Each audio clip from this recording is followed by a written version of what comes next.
The GPS DairyCAST features the high-value insights of the GPS Dairy Consulting team's trusted advisors and the owners and managers from the elite dairy farms they serve. These conversations deliver on the GPS Dairy Consulting promise to inspire change and grow leaders. Welcome to the GPS DairyCAST. I'm your host, Peggy Coffeen from the Up Level Dairy Podcast, and we bring you this episode from the 2026 GPS Herd Manager Retreats, where elite herd managers gather among their peers to share ideas, best practices, and to hear from the experts and GPS team members who are leading the industry. On this episode, GPS consultant Andre Pereira joins Merle Buyck from Diamond V to talk about heat stress, the hidden costs on today's performance, and tomorrow's potential. Merle, welcome. Thank you. Great presentation today. We're just here in the Herd Manager Retreat in Wisconsin Dells, and you touch very interesting points about heat stress today. And even though it's middle of February here right now, I know this podcast will go later in the year, it's always good to start the conversation on heat stress right away, right? So why don't you just go over a little bit about what you talked about today, and we could go from there. All right. Yeah, it is February, but that last week of June, that heat we got last year is still fresh in our minds, right? Because we lost 7, 8, 10 pounds of milk across herds, and it takes a long time to get that back. So what we talked about today was really the impact of heat stress on the dairy herd. And we obviously know that milk production goes down, and we know our reproduction is worse during that time. But I think the things that we sometimes miss are some of the other items that happen, right? So when cows are hot, they're going to seek shade and they're going to stand up. So by the end of the summer, we really have some lameness issues in these girls, and we really see late August, September, October, some lameness and some feet and leg problems. We also know that summer in that hot, humid weather is also a great time for bugs to grow. So our disease challenge is a lot higher. We typically see more energy put toward our immune system, which means less energy going toward milk production. We see a tick up in our mastitis. We see average daily gain, whether it be in our calves, our heifers, or if we're keeping our dairy beef. We really see that growth go down during that time. And then we also know now from Jeff Dahl's work that not only are those girls in the dry period that are exposed to heat stress, they're going to show a lack of milk in this next lactation, but their daughters will also, and so will their granddaughters. So we've really realized over time the importance of cooling, obviously our high-producing cows, but really our transition cows and our dry cows is really money well spent on these operations.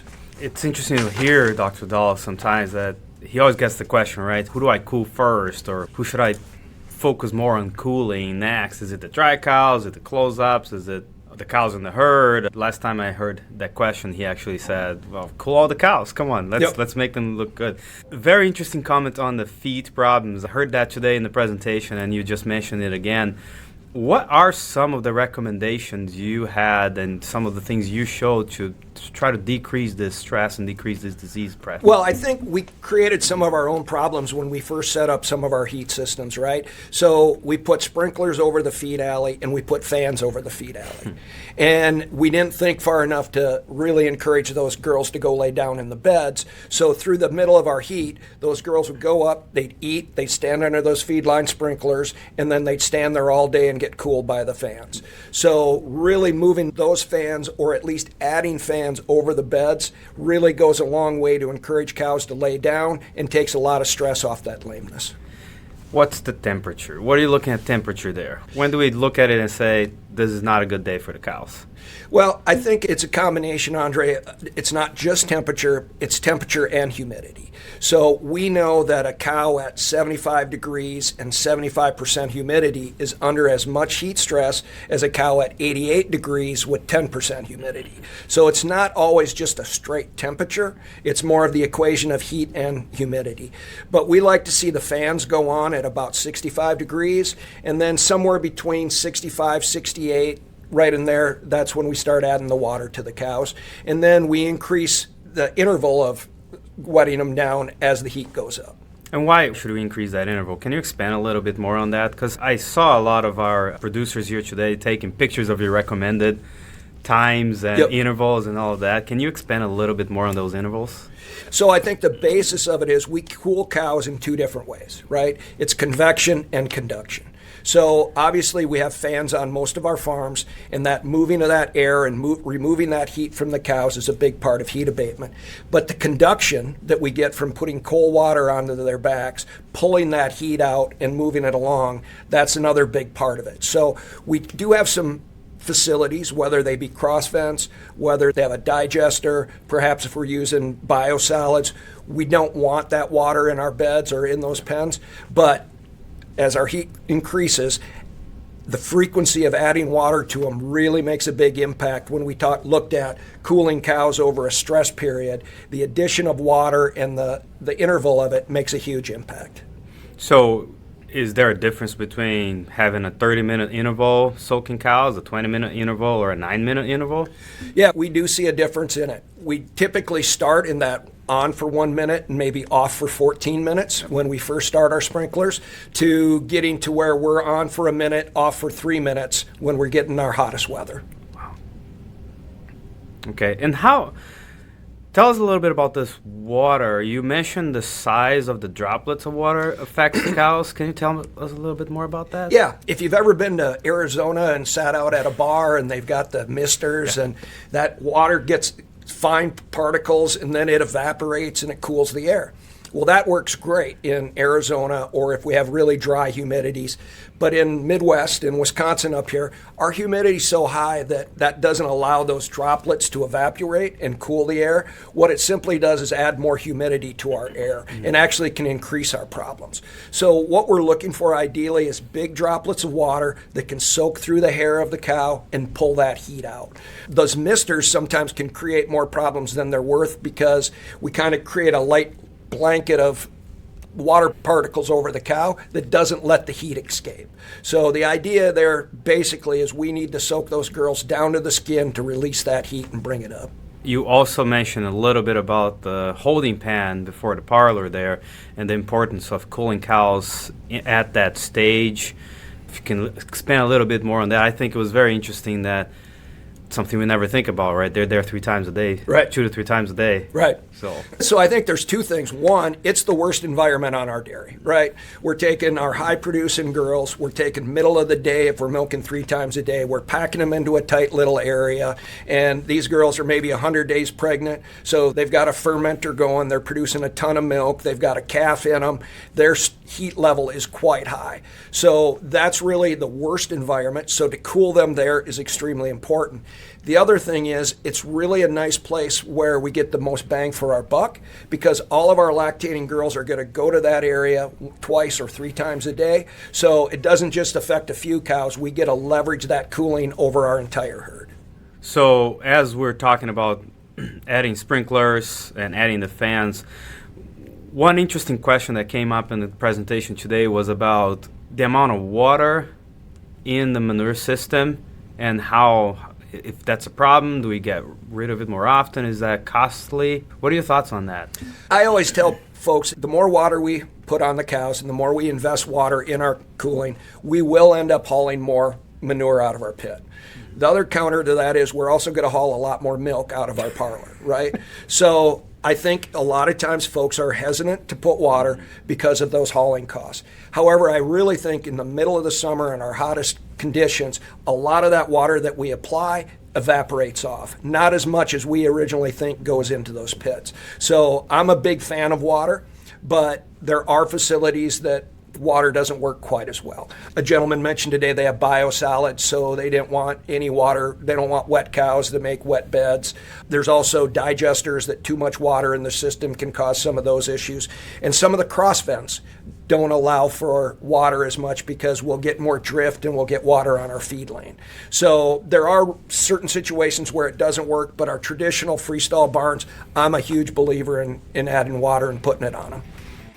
The GPS Dairy Consulting team is growing and is looking for people that can be a part of the journey. A successful GPS Dairy Consultant is someone that is self-driven and loves to learn. It's an individual with a progressive mindset and one that is very entrepreneurial. Most importantly, GPS Dairy Consultants believe in teamwork and supporting one another. Does this sound like you? Collaboration is the business's horsepower, and it's the reason behind the success of our consultants. To learn more about joining GPS Dairy Consulting LLC, talk to any GPS consultant. Visit gpsdairy.com or email our team directly to contact@gpsdairy.com. So let's move a little bit to the ventilation side here. You had some recommendations about the cross vents and curtains and how do you manage that. I thought it was very interesting because I've seen cross vent barns that I don't think the curtains are at the right level, or they don't have an opening on the top, and it's just you walk inside at this time of the year, it's just raining inside. So can you expand more on that, please? You bet. I think cooling in our traditional freestalls is a lot simpler than in our cross vents. There's a lot going on there. And so when we see the baffles in a barn, particularly in our tunnels or our cross vent barns, the baffle really aids at moving some of that air down over the cows, right where the cows are, right? We like to see the bottom of that baffle at about 9 foot. So with the air that we're moving under it, right over a head-to-head stall, allows to cool those cows. But the one thing that Joe Harner explained to me, and it's always stuck with me, is he said putting a baffle into a tunnel vent or a cross vent barn, it's like moving air through a barn is like moving water through a garden hose. So every time we put a baffle in those barns, it's like somebody stepping on that garden hose. We create back pressure and we allow less water to move forward. And then if we add another baffle, it's like next person stepping on that garden hose. And at some point, we've created a lot of back pressure, and we've really reduced the amount of water or air getting to the end of our hose or to the end of the barn. So baffles are a useful tool, but it's not a no-brainer to just say, well, we're going to put baffles over every head-to-head stall, and that'll take care of our cooling issues. And how do we prevent all the humidity on the top as well that I see a lot of times? Yep. So I think what the recommendation I've seen is we need a few inches of opening at the top. That does really two things. It eliminates some of that moisture that gets trapped up there, and it can slightly reduce that static pressure that we're building up. So we like to have that bottom about 9 inches. We like to have a couple inches at the top for some air to move. Also like to see those, when we can, be a softer fabric so that in the winter we can get them up out of the way. Interesting. I see too often where we have the more firm baffles. Well, after a couple years, they're dinged up and beat up and dirty. And so I really think those softer sided curtains work a lot better for baffle design. Just back to the sprinklers, as I'm thinking through the height here, and we're talking about height of baffles. What about sprinkler height? We saw a picture today, and I've seen this in a lot of barns where we put sprinklers all the way up so they don't get dinged up by equipment. Is that okay? There's a problem with that, right? We don't want our cows messing with it, and we don't want to damage by equipment, but when we get our sprinklers too high, and particularly in like a cross vent barn or some barns, we're going to get that drift. So our water that we want to be going on that cow from her shoulder back to her hooks is now going on her head and maybe onto the feed lane and getting our feed wet. So there was a question today about our cows don't like the feed lane sprinklers. And I wondered if that wasn't a situation where we're getting more water on their heads, which is discouraging them. But I think once it's hot, you'll see cows get up every time those sprinklers come on and get a good soaking. And every time they get up, they're going to go to that feed lane, they're going to eat, and that's more milk in the bulk tank. Exactly right. Every time they do that. So what are the consequences of us working hard to get a nice cooling system for these cows? What are the cows going to show us besides milk? What else is there in their system that we can see? Well, I think the reproduction is probably the big one that really impacts us that is harder to see, right? So we know that she's going to see some less milk in her next lactation, and that's going to go down through her daughter and granddaughter. So it's not just the immediate loss of milk or the immediate loss in reproduction for that time. It's the longevity of it and the lasting effects on each generation. We also know that with our heat abatement systems, it's not as simple as we do more and more, and it helps our bottom line more and more. We can get to a point where adding more money we're never going to get the more milk out of it to justify it. So obviously we could build an air-conditioned barn for our cows during the summer, and that would be ideal, but it's not money well spent. It is not. It's so interesting how we can spend all that money, right? Or also try to spend a lot of money on genetics and get the best bulls out there with the best PTAs and with the best genetic potential. But it's interesting that if we don't take care of them in the dry period, that genetic can be affected, and we're actually going to lose milk in the next generations. And it looks like, from research that's coming out of Florida, that the next generation gets affected, but also the generation after that can also be affected. So we're thinking about spending all these money with good semen and try to improve our genetic potential of the herd. And we have all these strategies. First lactation are going to get the best genetics and all these repro strategies, right? Yep. But then we put them in a barn with a slow fan, and you walk inside and you're starting to sweat as you walk in that barn.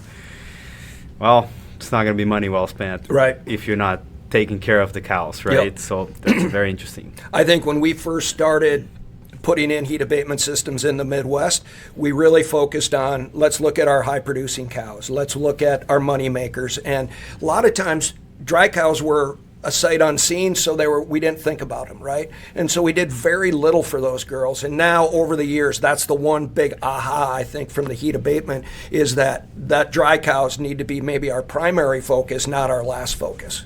Yep, and I just had a meeting with a farm that we were discussing cooling the dry cows, and the farmer, the wife, she's also the farmer, of course, the owner, she said, hey, if you've never been pregnant in the summer, you don't know how hard this is. Yep. So you guys have to think about these babies and these cows. I think that's an excellent thing. I always think of it that way, too, that there's an amount of stress that those girls are going through.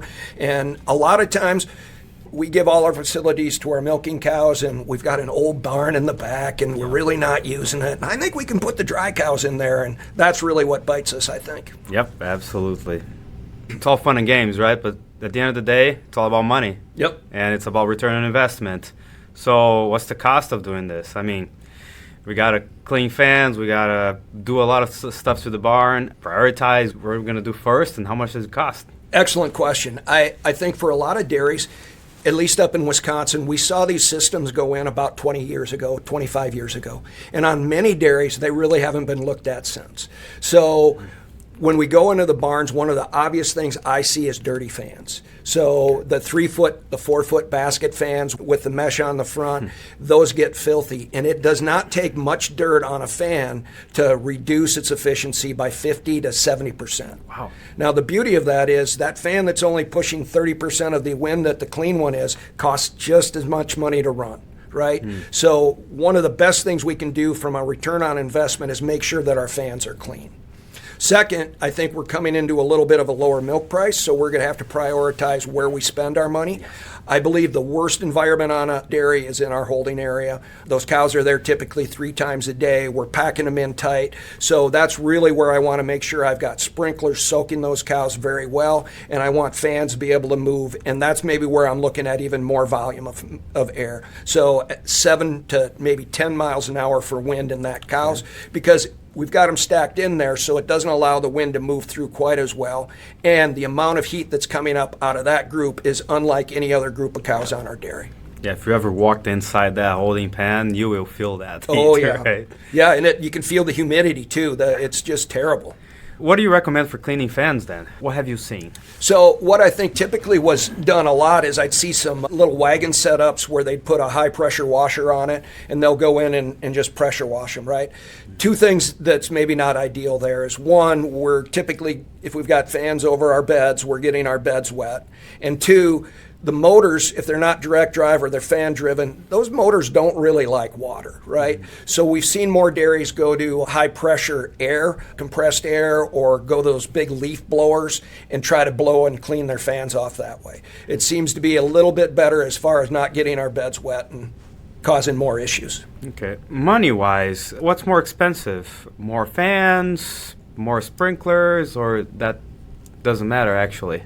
I think it's a combination. I think the fans, maintenance and the cost of operating our fans typically is a higher expense. Okay. The expense with our water, they're pretty easy and simple to install. The cost of that water would end up being on the backside where we're having to haul water out of our pit.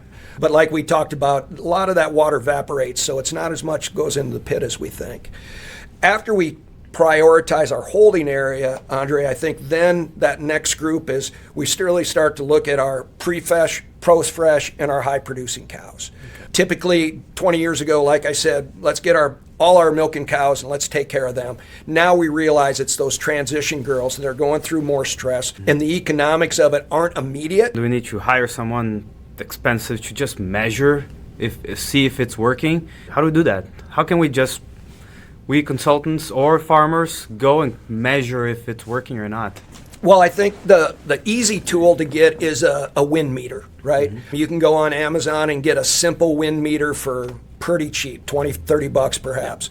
And that's really a way to be able to measure, are our fans delivering the speed we need, and is it at the area we need it? Yep. So typically, when we look at those beds in our beds, we want to be about 2 foot off our bed. So when our cow's laying down, we're still getting that air current moving over her back. So it's not only being able to measure how much wind we have, but where is the wind at? I think in our older barns, typically, we like to see every fan point and direct at the base of the next fan to maximize that expression of wind over those girls. Merle, there's nothing that makes me feel better than walking a farm and seeing 6th, 7th lactation laying down in the middle of July and feeling okay, you know? Yep. Just chewing their cud, relaxed, because you know they're paying the bills, you know they're comfortable, you know they're milking really well, and that's how you want to see the farm, right? Yep. Any closing ideas here, anything we missed? I think the one thing is that because a cow's thermal neutral is quite a bit lower than ours, what they're comfortable, we really need our systems in place that are driven by temperature and humidity, not by us. It's like I always think about going to my grandma's house when I was young and how hot that house was, right? I don't want her running my heat abatement system because our cows would be dead by the time she'd go, well, it's a little uncomfortable, it's a little hot. We know at about 65, everything needs to be on and running. So to have the systems ready to go in time and then being prepared to get them on in time, I too often go into barns and it's hot and they're working on fans or they're working on the sprinklers and they should have been on 2 to 3 weeks ago. Yeah. Way behind. Yeah, yep. They're way late now, right? Correct. It's just a reminder too, nutritionally speaking, every pant that the cow is doing, everything she's doing to try to get rid of that heat is wasted energy. Yep. And in nutrition, the hardest nutrient for us to get into a cow is energy. We try our best to put more energy into them so we can get more milk out of them. And we just keep wasting energy by letting them do the work instead of us doing the work way before to make sure they're cool. And I think it's just a waste in the summer, right? Yep. So we got to keep that energy in the cows and we got to keep the milk moving through them. Let them do what they do best, right? Yep. Milk. Yep.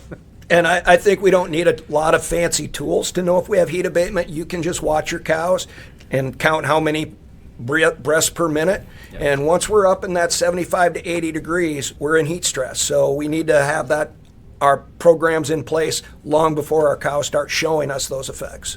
Great.